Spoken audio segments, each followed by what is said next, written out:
cartoon monster's presence. What the heck is going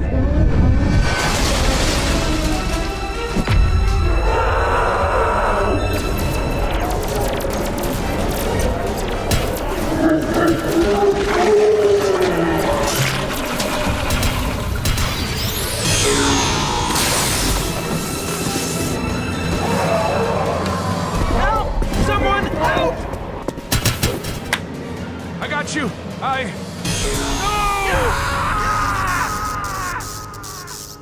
Yuck!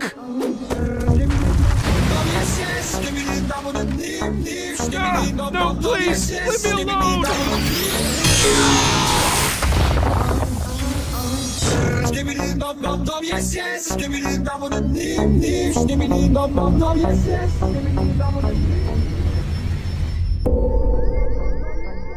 What are you doing?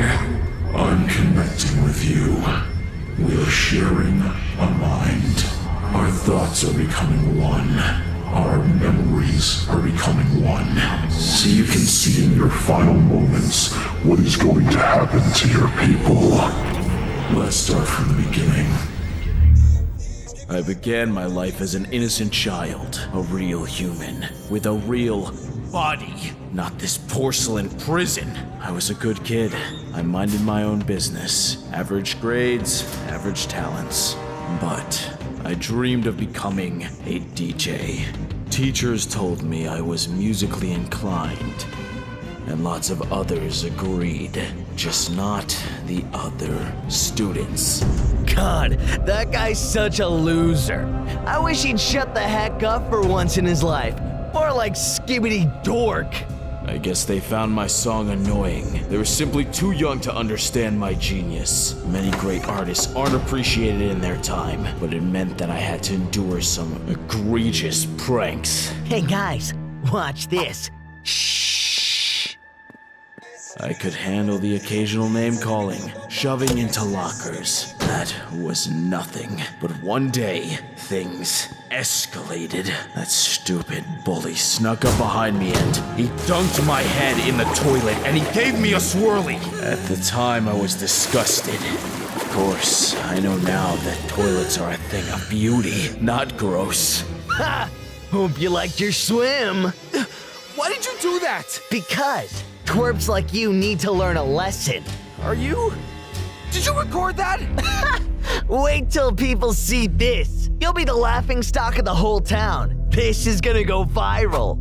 And people did see it. He practically showed the entire school, and those people showed people, and those people showed other people.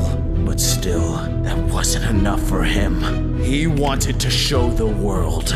My reputation was ruined. Not that I had much of one to start with.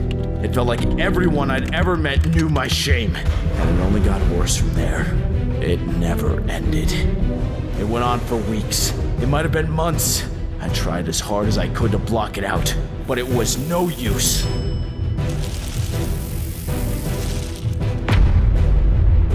I didn't care about being a famous musician anymore. I just wanted to blend in, for no one to notice I existed. Eventually, I had to change schools.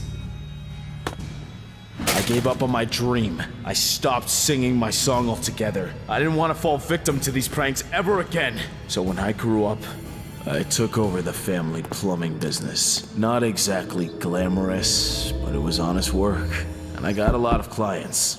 Well, well, well. Long time no see, Skibidi Toilet. It was him. But we were adults now. Bygones, right? Some people never grow up. They never really change. And that kid was determined to reclaim the old days. I should have seen it coming. A classic swirly, but something went wrong. The toilet was broken, you see. And just like that, I was gone forever. Or so he thought, for a second. Then the unbelievable happened.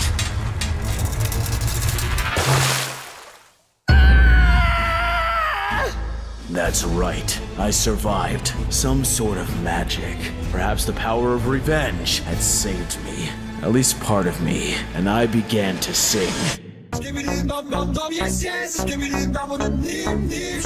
panicked. I would have too. It was pretty nightmarish, so he did what anyone would have done. But it wasn't enough. Though I was gone from his home, I wasn't truly gone. It turns out flushing me just sent me from toilet to toilet. There was no permanent way to get rid of me. It was fun, pranking people the way they pranked me for all those years. But eventually I started feeling resentful. I was trapped in this toilet, cemented to walls, flushed endlessly. So, I decided to try something.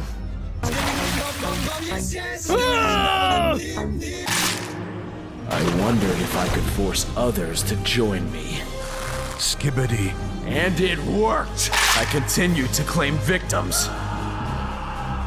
With each one, I grew stronger. Then I realized my power was being wasted. Stuck here singing and scaring innocent bystanders? It was my turn to get true revenge. Once I'd gotten powerful enough, I freed myself and my brethren. I command us to go forth and attack!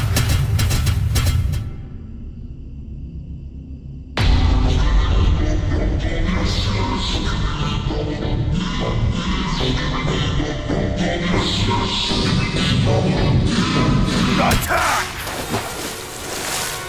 It was incredible. Finally, our power would be seen by everyone, including a special someone. Silly human. He thought he was brave, recording everything as if he could do something to stop it. He even brought that stupid little camera. He loved giving swirlies. Let's see how he liked getting them.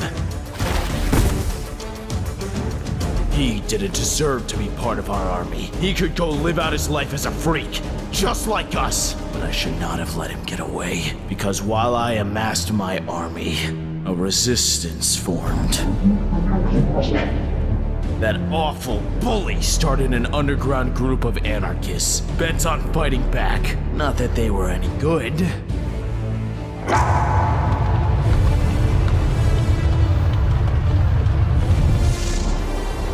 Humans simply weren't a match for us, so they began to run experiments. Cameramen managed to replicate his transformation, giving new life and new powers to the members of his resistance, and suddenly, the battle shifted. It was a massacre.